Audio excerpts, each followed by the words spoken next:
এক প্রসূতি মহিলা জঙ্গিপুরে পেটের ছবি করতে এসেছিলেন, কিন্তু রাস্তাতেই তার পেটের প্রসব যন্ত্রণা শুরু হয় এবং সেখানে কন্যা সন্তান জন্ম দেয়। ঘটনাটি ঘটেছে জঙ্গিপুর মহকুমা হাসপাতালের একেবারে 100 মিটারের মধ্যেই। গর্ভবতী মহিলার সঙ্গে দুজন মহিলা আসায় তারা চরম সমস্যায় পড়ে যায়। তারা কি করবে কিছুই বুঝে উঠতে পারছিলেন না। পাশে একটি দোকান মালিক কার্তিক হালদার, তিনি তড়িঘড়ি ছুটে আসেন ওই মহিলার কাছে। ওই মহিলার কষ্ট দেখে তিনি নিজে ওই গরমে টেবিল ফ্যান দিয়ে তাকে কিছুটা সুস্থ করে তোলেন। পরে আমরা জঙ্গিপুর মহকুমা হাসপাতালের কর্মরত চিকিৎসক ডক্টর সুব্রত মাঝিকে ফোন করা হলে তিনি সঙ্গে সঙ্গেই হাসপাতালের কিছু ওয়ার্ড বয় এবং মহিলাকে পাঠিয়ে দেন ওই গর্ভবতী মহিলার কাছে। তারা ওই মহিলাকে স্ট্রেচারে উঠিয়ে হাসপাতালে ভর্তি করেন এবং সমস্ত রকম চিকিৎসার ব্যবস্থা করেন। জঙ্গিপুর মহকুমা হাসপাতালের এই কর্মরত চিকিৎসককে ধন্যবাদ জানিয়েছেন ওই পরিবারের মহিলা। ওই মহিলা বলেন, হাসপাতালের বাইরে ওই যে এত সুন্দর পরিষেবা পাবো এটা আমরা ভাবতে পারিনি। তার জন্যই ওই কর্মরত চিকিৎসককে ধন্যবাদ জানাই। ব্যুরো রিপোর্ট, এসটিভি নিউজ, সময়ের সাথে সত্যের সন্ধানে। এলো নিয়ে আসার প্রচুর ব্যথা, বলে ডাক্তার দেখাবো, ছবি তুলবো, দিয়ে ওরা উপরে গেল, আমাকে বলে দাঁড়ায়। আমি দাঁড়ালাম, দিয়ে তখন বলছে খুব ব্যথা, আমি আর থাকতে পারছি না। দিয়ে তারপর তুলে আমার বাচ্চা হবে, দিয়ে তখন বাচ্চা আমার সামনে হয়ে গেল। কোথায় হলো? ওই তো বারান্দায়, রাস্তা ধারে, মানে রাস্তা ধারে পাশে তো আপনার হাসপাতাল। হ্যাঁ, হাসপাতাল উপরে ডাক্তারবাবু থাকে।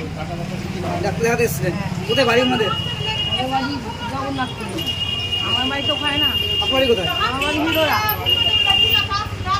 হিরোরা। হ্যাঁ, আপনার মধ্যে পড়ছে কি না? আমাদের দিকে মানে আপনি দেখে আমি এখানে এসছি ডাক্তার দেখাতে।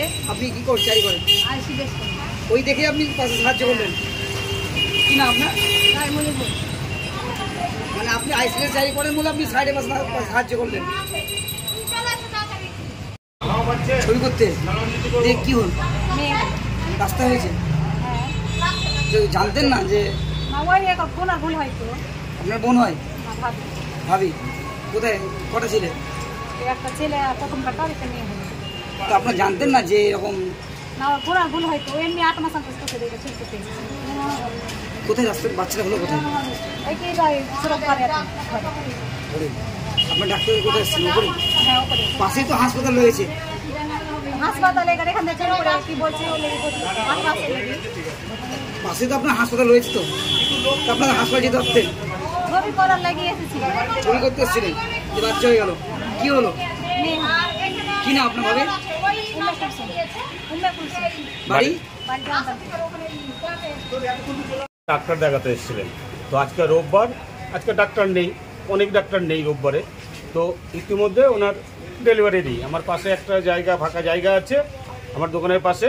আমরা ওখানেই রাখতে বললাম যে ওখানেই রাখো, ওখানেই হোক ডেলিভারিটা। তারপরে আমরা হসপিটালকে খবর দিলাম, নার্সরা এসে তাদেরকে নিয়ে চলে যাবে আর কি।